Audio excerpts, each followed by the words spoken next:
Shalom, beloved, and hopefully everyone's doing wonderful this evening. Being called everything but a child of God. Now, I've heard that phrase, I've heard that term, right, used many a times growing up. From my grandparents, right, from other family members, other elders in the community. I've seen it in the movies, television, so on and so forth.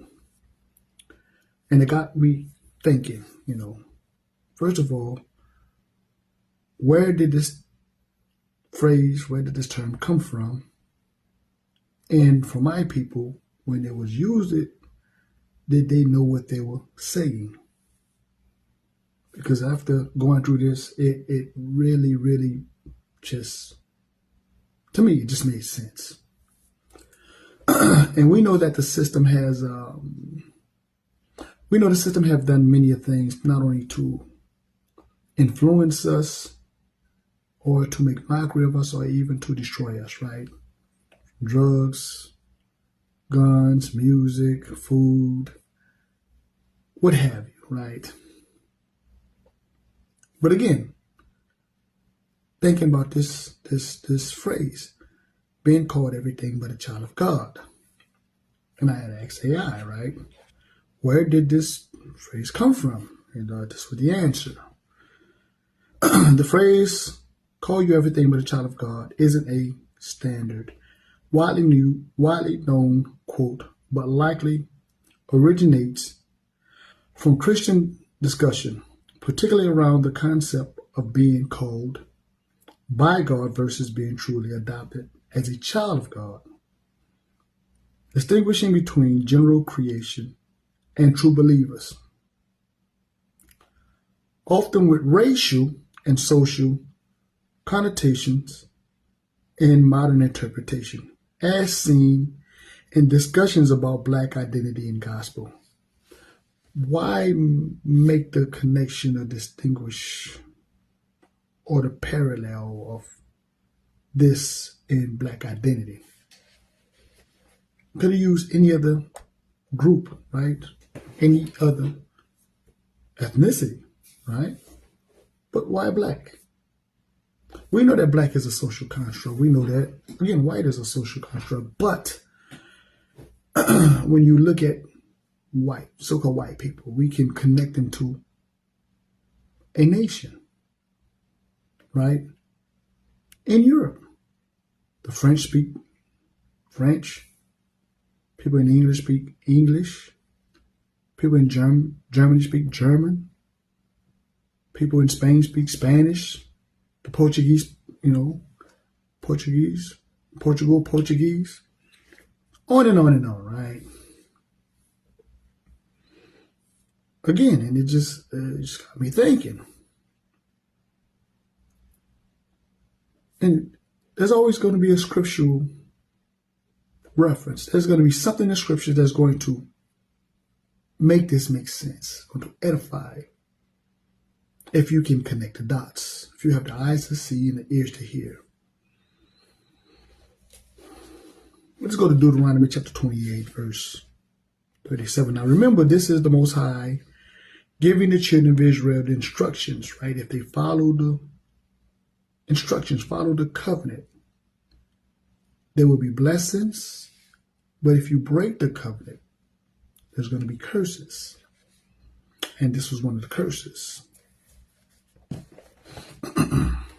And thou shalt become an astonishment, a proverb and a byword among all the nations, whether Yahweh shall lead thee.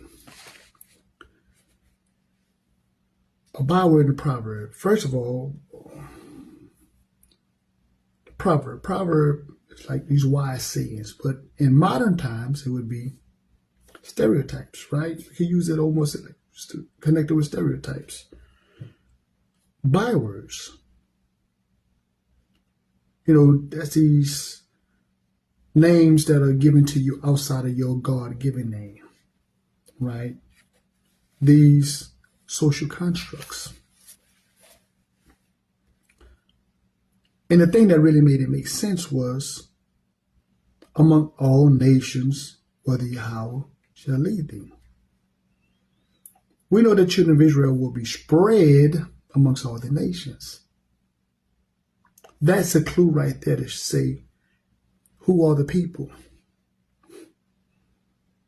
Because amongst these other nations have not lost their identity. That's why they're still nations. But you're called a byword and a proverb. There's no other group of people that have been labeled with all these stereotypes, these proverbs, right? All black people do is they can dance, they can play sports, they can sing, they can run, they can't swim, so on and so forth. We have heard it all. There's no one on the planet that have been labeled or given a stereotype more than so-called black people. Byword. Who has more,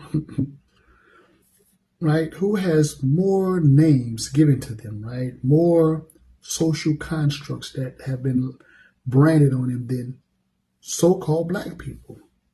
Again, black, Negro, colored, African American,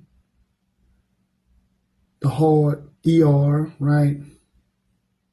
And there's other pet names that have been given to my ancestors that are, again, just a lot more hateful, right? Filled with more hate. There's no other nation on the planet that has been labeled with these social constructs or these pet names than so-called black people. Again, it's easy. It's really easy to see that the system knows who we are. And it's also easy to see when you read the Bible. You can see who the people are. In fact, as long as we call ourselves these, right, these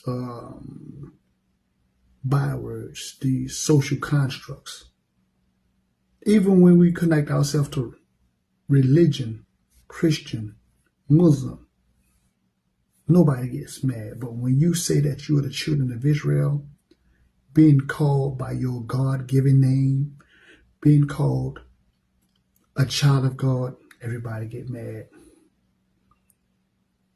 But if you identify with everything but a child of God, nobody has an issue. Let that sink in. With that being said, as usual, peace, love. Shalom.